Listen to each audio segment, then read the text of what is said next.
ഒറ്റ വാക്കി പറയുവാണെങ്കിൽ ഈ പടം എന്ന് പറഞ്ഞു കഴിഞ്ഞാൽ കുറേ പടങ്ങളുടെ റെഫറൻസ് എല്ലാം കൂടെ വെച്ച് അടിച്ച് മിക്സ് ചെയ്തുണ്ടാക്കിയ ഒരു സിനിമ. Hey guys, let's talk about ബബ്ബബ്ബ. നിരാശകൾ മാത്രം. ഓവറോൾ പറയുകയാണെങ്കിൽ ഗൈസ്, എനിക്ക് ഒട്ടും ഇഷ്ടപ്പെട്ടില്ല ഗൈസ്. എനിക്ക് തീരെ അങ്ങോട്ട് ഡൈജസ്റ്റ് ചെയ്യാൻ പറ്റിയില്ല ഈ പടം. എനിക്ക് മറ്റേ തമിഴിൽ ഗുഡ് ബാഡ് അഗ്ലി ഉണ്ടല്ലോ, ആ ഒരു വൈബൊക്കെ വരുന്നൊരു പടമാണ്. പക്ഷെ അത് പിന്നെ നല്ല രീതിയിൽ എനിക്ക് ഡൈജസ്റ്റ് ആയി. പക്ഷേ ഈ ഒരു പടം എനിക്ക് തീരെ ഒക്കെ ആയില്ല.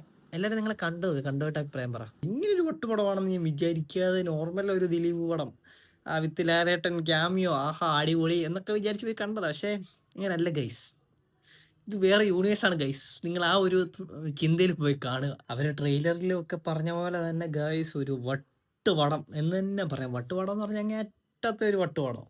ഇതില് വന്നവനും നിന്നവനും പോയവനും എല്ലാം വട്ടന്മാര്, എല്ലാം വട്ടന്മാര്, വട്ടന്മാരുടെ ഒരു യൂണിവേഴ്സ് അങ്ങനെ വേണം പറയാൻ. പടം തുടങ്ങുമ്പോഴേ എഴുതി കഴിക്കും welcome to the world of madness. എല്ലാവരും കൂടെ വന്ന് പെർഫോം ചെയ്തങ്ങ് മെഴുകി, അഭിനയിച്ചങ്ങ് മെഴുകി.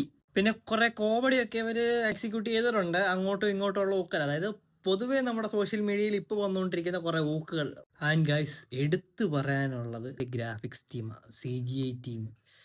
എൻ്റെ ഗായ്സ്, ഇത്രയും കാശ് മുടക്കി ഇത്രയും കാസ്റ്റും ചെയ്തിട്ട് വലിയൊരു പടം എടുത്ത് എന്നിട്ട് ഒരു വാണ ഗ്രാഫിക്സ് ടീമിനെ തന്നെ അവർ കൊണ്ട് കൊടുത്തു. ഈ ഫോണിൽ ചെയ്യുന്നവർ ഇതിലും വൃത്തിയായിട്ട് അല്ല അടിപൊളിയായിട്ട് ചെയ്യുന്ന ആൾക്കാരുണ്ട്. തുടക്കത്തിൽ തന്നെ ഒരു ബ്ലാസ്റ്റ് ഉണ്ട്. അത് കണ്ടപ്പോൾ തന്നെ, അതിൻ്റെ ഗ്രാഫിക്സ് കണ്ടപ്പോൾ തന്നെ പടം കാണാനുള്ള മൂഡ് അങ്ങ് പോയി. ഓവറായിട്ടൊന്നും എനിക്ക് അത്ര ഒന്നും ഫീൽ ചെയ്തില്ല. മേ ബി എനിക്കായിരിക്കാം, നിങ്ങൾ കണ്ടു വെക്കുക. എനിവേ ഗായ്സ്, നിങ്ങൾ ആരെങ്കിലും കണ്ടവരൊക്കെ ഉണ്ടെങ്കിൽ ജസ്റ്റ് നിങ്ങളുടെ അഭിപ്രായം ഒന്ന് കമൻറ്റ് ചെയ്ത് തരും. കാണാൻ പോകുന്നവരൊന്ന് ലൈക്കൊക്കെ ചെയ്തിട്ട് പോകും. ആൻഡ് ആൾസോ മറന്നു പോകരുത്, ലോജിക്കില്ലാണ്ട് പോയി കാണുക. ഓക്കെ.